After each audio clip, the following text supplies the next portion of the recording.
talking on this edition of Tomorrow about actually celebrating and remembering the significance of people who died for principle so that others could remain free.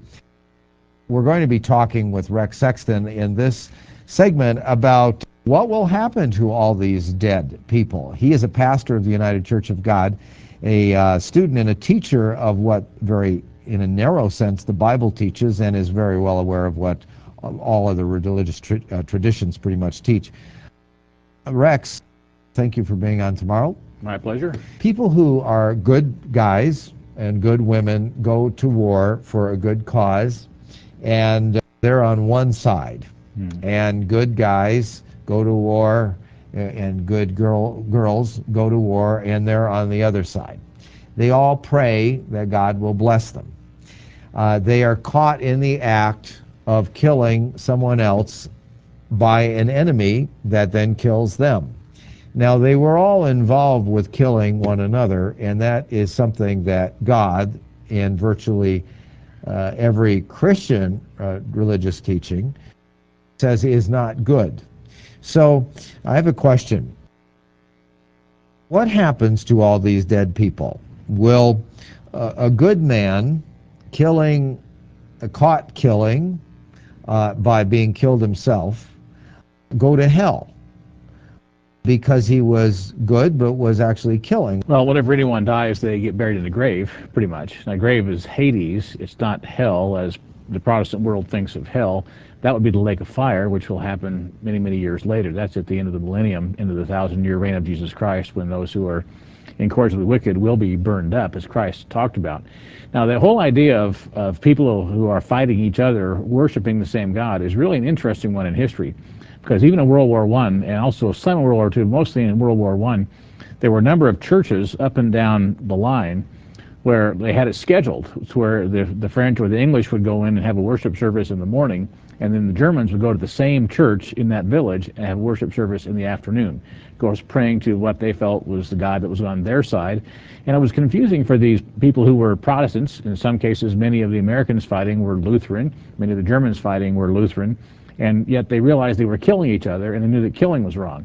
So the point is really an interesting one to think about from what was going on, in their minds, and what are they thinking about. The idea, though, that when they die, they're going to be either going to, a hell and be burning, fire and crisp and snap, crackle, pop immediately, or going up into heaven and somehow being with Christ immediately. Both of those are ideas that are not taught in the Scriptures. They're simply ideas that came out of other religions that were blended into Christianity in earlier times. Well, war is not the will of God. How will God judge then when men and women are involved? They were good folks. They really tried to be good, but this was a part of their existence that they felt was the good thing to do. So they wind up killing or being killed, and they wind up dying. How does God judge this? Well, let me tell you about experience I had going back to a military cemetery in Europe. A few years ago, I took my daughters over to a camp in Belgium for summer camp. And on the way, we stopped at a place called Verdun. It's a huge battlefield from World War I outside of Epernay, France, in the Moselle River Valley. And remember, in history, Epernay and the battle there at Verdun was one of the largest ever fought in Europe. It lasted about 8 months. The dead numbered well over 600,000. And the battle lines never moved more than about 2 miles. And mostly it was French and German, Germans and French, and then finally some English. But the carnage was horrible. The men would line up in just huge lines. They would all come out of their foxholes or their ditches and just get mowed down by machine guns and artillery. It went on day after day, week after week, month after month, all the fighting in the mud. And even today, a lot of the land is barbed wired off, and you're not allowed to walk on it. People are not, because there's too much human debris and actually bacteria still in the soil. Well, this is 80 years ago. So right. So people's remains are still a toxic waste. Right. Some of that dirt is actually 60% rotting human flesh, and there's enough bacteria there that it would be a typhoid problem.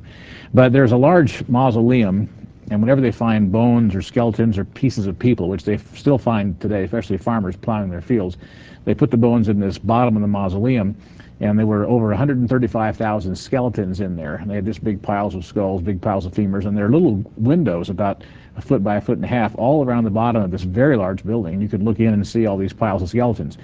Now think about what happened, what was on the mind of these young men, 18, 19, 20, 22 years old. as they heard the whistle blow, and they all came out of their trenches just to get shot up, just to get blown up. They were serving their country. They thought they were doing something to either serve the fatherland or the Kaiser, or the British were trying to protect the crown. Remember, God save the Queen. So they were not doing something, for the most part, evil in their mind. They were serving a higher purpose. But what does God think about them? Did they understand Jesus Christ's death and repentance and living according to God's commandments? Did they understand all of those things that are necessary for God to then judge them eternally? Well, the answer is no.